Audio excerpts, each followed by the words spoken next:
Okay, bago pinapalis ko na yung kaba ko, bago ko kumanta ng usong-usong kanta na hindi makaka-relate ang ating mga prinsipal, dahil ang kumanta nito ay si Bruno Mars. Bruno Mars, ha? Okay, ready po ba tayo? Papalis talaga ako ng kaba kasi kanina dumugulin ilong ko eh. Okay, pwede ba pumalakpak tayo mga kapatid, mga kasama? Pwede ba pumalakpak tayo? Paano ba yan? Paano ba yun? Mag-rap po kasi ako yung mag-rap. Ha? Paano ba yun? Ganun?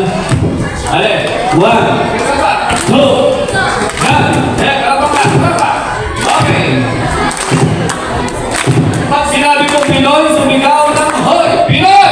Pag sinabi kong Pinoy, sumigaw ng hoy! Hoy! Parang mali ang sinabi ko. Pag sinabi kong Pinay, sumigaw ng hay! Pinay! Pinay! Yun! Wala na yung kaba mo.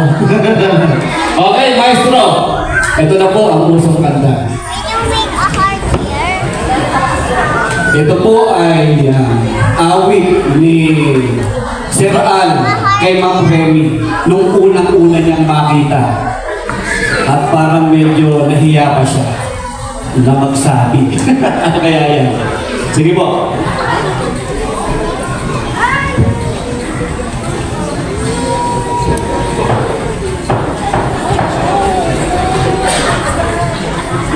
Ayan.